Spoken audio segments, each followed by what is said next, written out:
Pada ajang Bali Green Economy Forum yang pertama kali diselenggarakan oleh Bank Indonesia Provinsi Bali bersama pemerintah Provinsi Bali hadir sebagai bentuk mendorong percepatan transisi UMKM hijau, inklusi, dan berdaya saing ekspor. Berdasarkan data yang dimiliki oleh Bank Indonesia, perekonomian Bali pada triwulan 2 berhasil tumbuh hingga 5,95%. Dengan capaian ekonomi tersebut harus dibarengi dengan kualitas hidup yang mumpuni. Karena itu, menurut Kepala BI Bali Erwin Sridimaja yang mengatakan jika terdapat 3 fokus pertumbuhan yang berkelanjutan, yakni pertumbuhan yang tidak mengikis alam, peningkatan kualitas hidup melalui pengurangan polusi, serta pariwisata yang serasi dengan alam. Dirinya juga mengapresiasi UMKM hijau yang menerapkan zero waste atau ramah lingkungan, UMKM yang berhasil menembus pasar ekspor, serta UMKM tersertifikasi halal yang memperluas akses pasar. Tentunya dengan turunnya suku bunga perbankan, hal ini akan memberi daya dorong terhadap demand kredit-kredit untuk sektor potensial, termasuk juga untuk sektor ekonomi hijau. Bapak Ibu yang kami hormati, rangkaian kegiatan Green Economy Forum pada hari ini juga dirangkaikan dengan pemberian apresiasi kepada UMKM berprestasi, UMKM ekspor, sertifikasi halal, dan yang terbaru adalah UMKM terbaik yang sudah melaksanakan inovasi hijau yang telah dirintis sejak tahun lalu.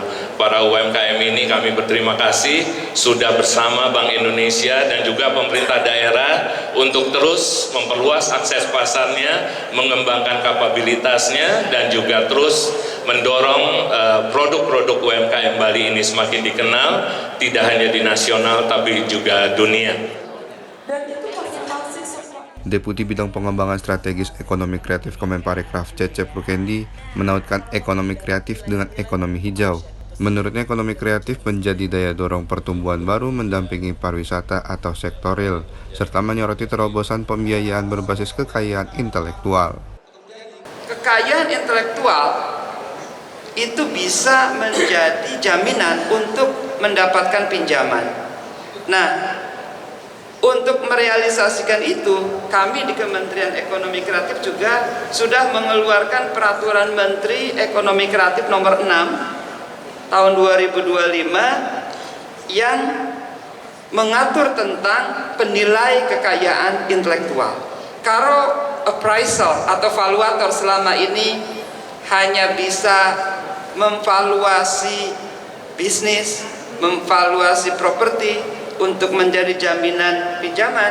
Nah, saat ini sudah tersedia valuator untuk menilai valuasi dari kekayaan intelektual yang dimiliki oleh para pelaku ekonomi kreatif. Nanti kita memang ingin terus berikhtiar merealisasikan ini sehingga para institusi keuangan itu perannya tidak hanya memberikan CSR, tetapi juga bisa memberikan akses pembiayaan. Acara ini juga menghadirkan pembicara yang mendukung pertumbuhan hijau, inklusi, kebijakan, tata kelola daerah, teknologi, serta gaya hidup. Diharapkan agenda ini menjadi rujukan nasional ekonomi hijau dan berkolaborasi bersama lintas pihak agar mencapai manfaat yang dapat dirasakan oleh seluruh lapisan masyarakat. Pemirsa, berita tadi sekaligus menutup program Beranda Nusantara hari ini. Silahkan follow dan subscribe semua sosial media kami di akun Jawa Pasifik Bali untuk informasi menarik lainnya.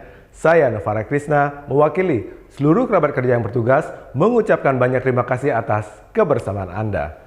Om Santi Santi Santi Om.